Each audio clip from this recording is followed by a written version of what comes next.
What's the point?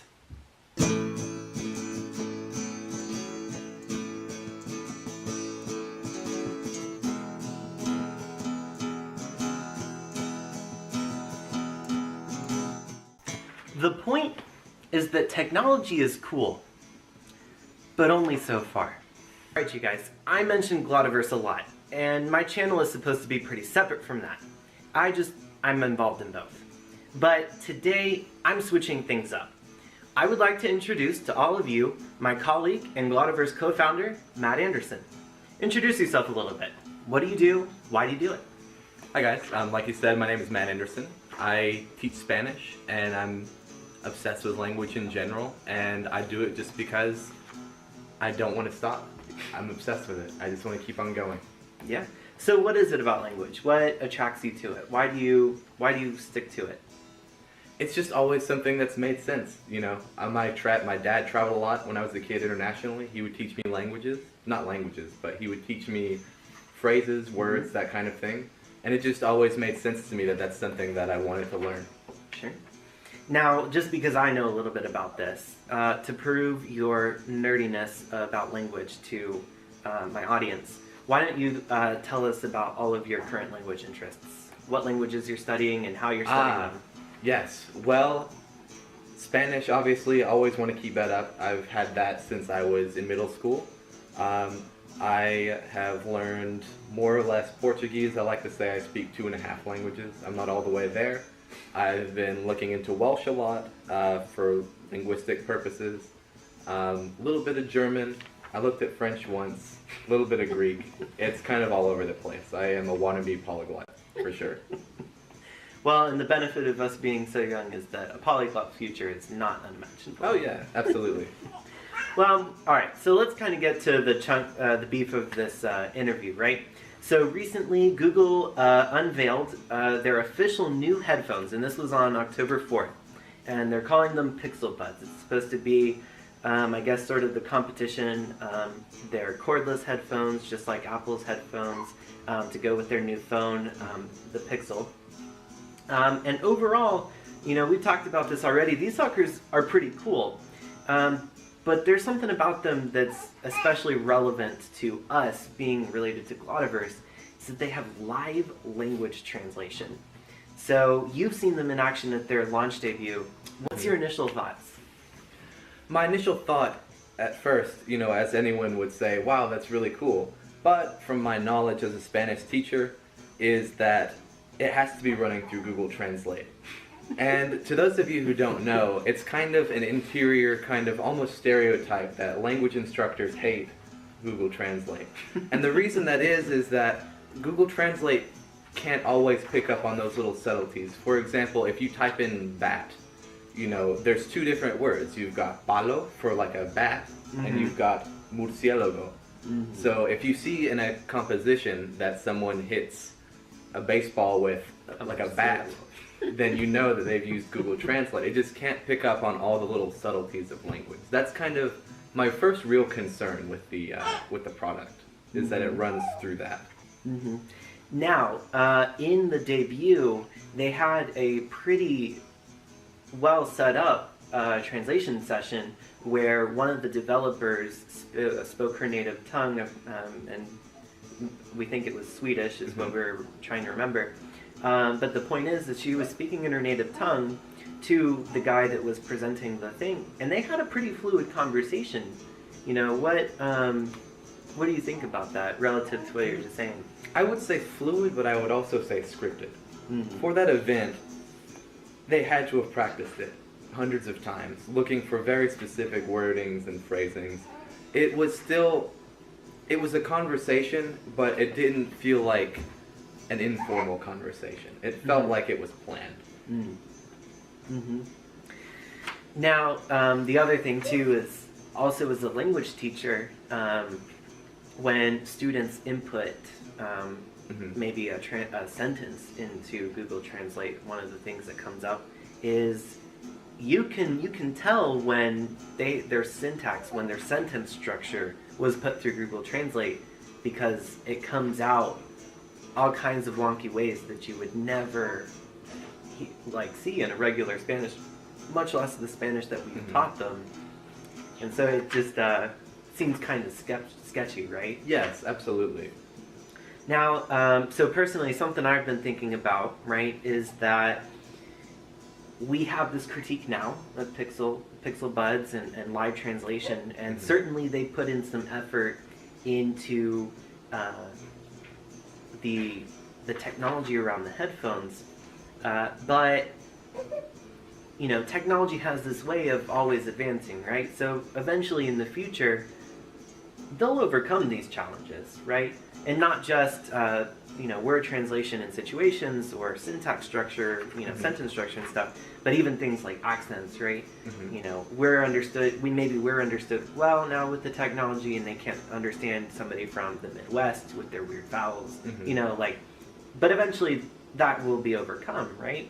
So, I don't know, if we take the Google Translate stereotype away from their live translation, do you think that the live translation is still valuable, or is there something else that we should take into consideration?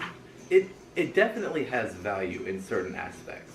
For example, we were discussing this before the video in business aspects.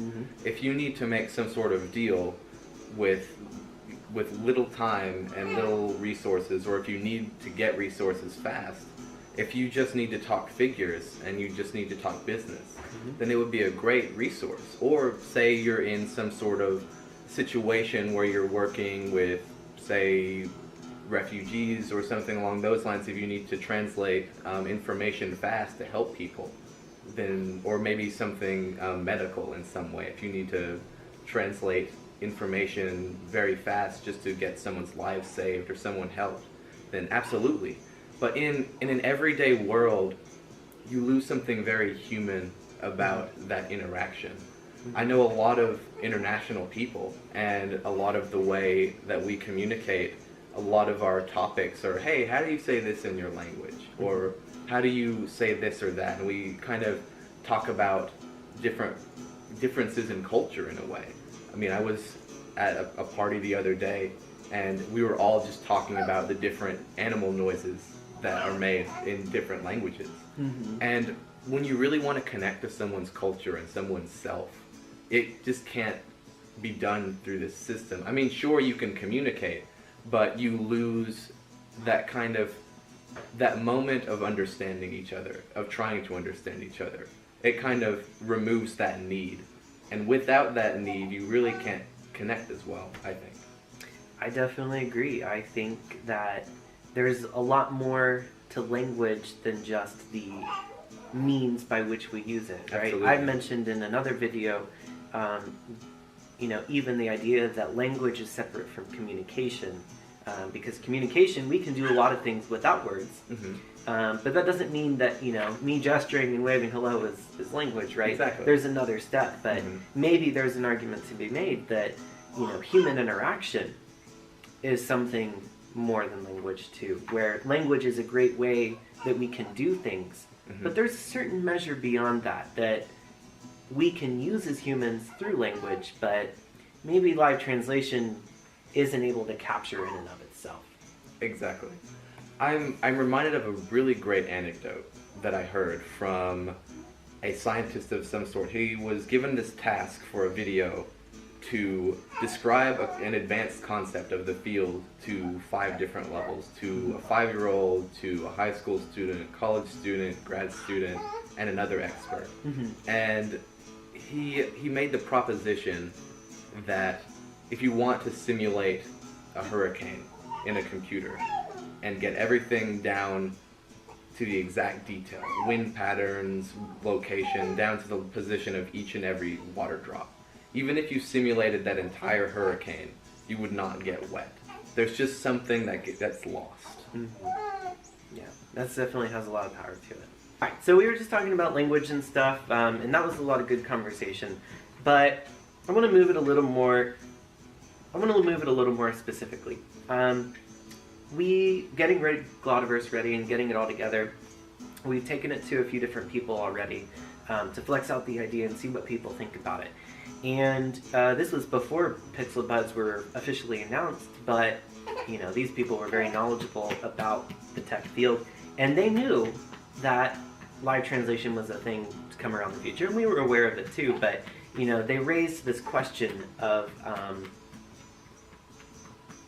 you know, with translation technology around the corner, why should we even learn language? What's the practical benefit of learning language, right? And that's like a hard question that we have to answer for our students, but, you know, specifically in relation to Pixel Buds, with that coming out, what's the motivation, do you think, for people to still learn language? I would say with the growing of technology as rapidly as it is, as rapidly as it has been, we live in an ever-growing international space. There's more and more people that move away, that live abroad, and say you lived abroad for a job, to live your life. Would you want to be dependent on a piece of technology for every single day of your life? Or would you want to be able to feel a part of that subculture, of that sub-region? Would you want to feel the need to have to put on these headphones every day and communicate with people that way? Or would you really want to be independent in your communication? I don't think I would want to use those headphones every day. Mm-hmm. Now that's also, so that's a pretty specific thing, right? I can already hear different comments coming back about, you know, well, I'm not going to be living abroad. I'm not going to be in this other place. What if I'm just here in the United States? You know, what if I'm surrounded for the rest of my life by an English-speaking community? What then?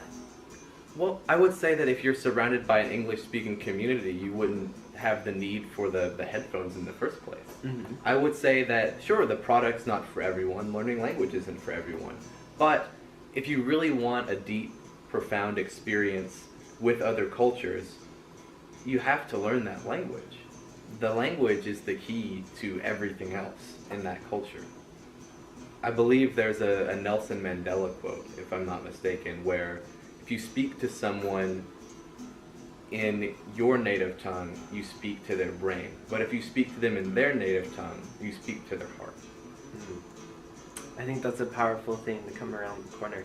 I've mentioned before, also on some other videos, I brought up, you know, Florida State University. The director of our program had put like a little chunk in the syllabus for our Spanish students about, you know, why to learn language, and I've gone through it a little bit, but that's definitely this element that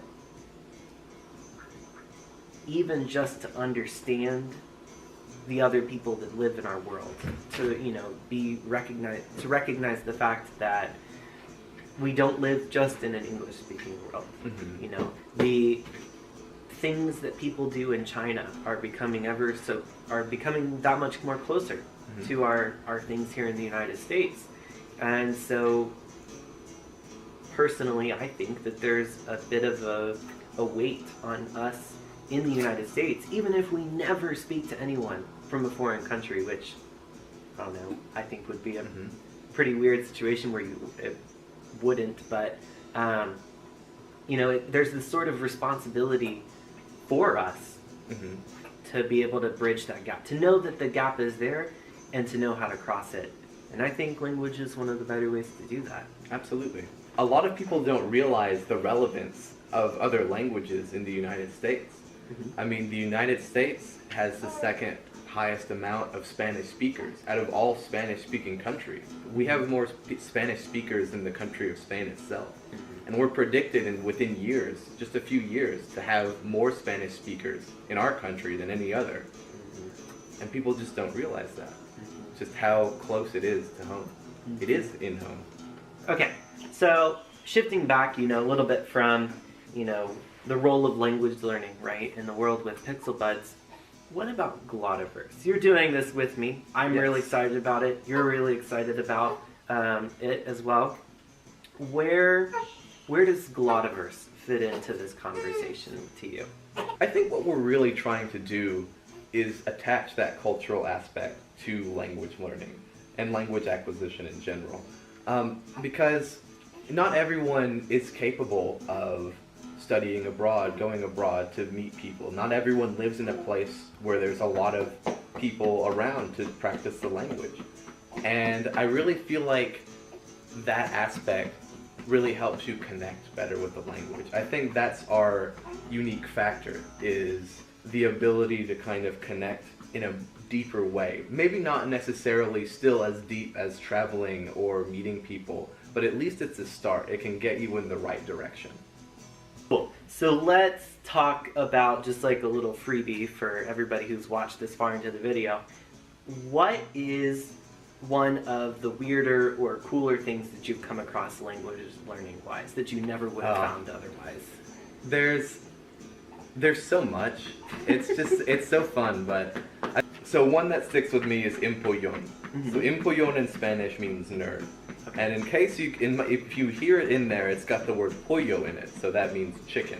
Mm-hmm. And the connection is that a chicken stays in one spot over its eggs for a really long time. And so what the connection is that a nerd is someone that sits in one spot and does one thing obsessively.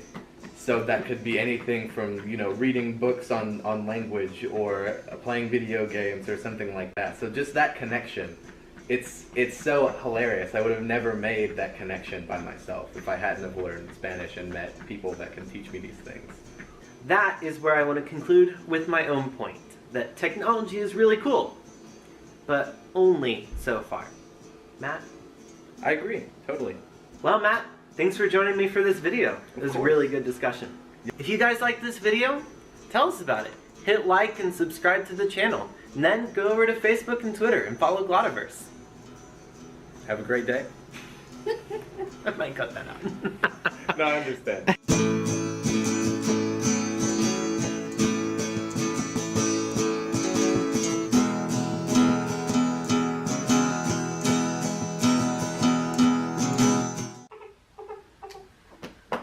Yeah, it's okay.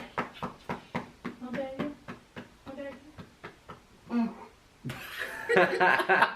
Yeah. That's all better. I'm gonna cut this section of the video out and like save it. Please do that. Please. Please have that as the last part of the clip. That'd be amazing.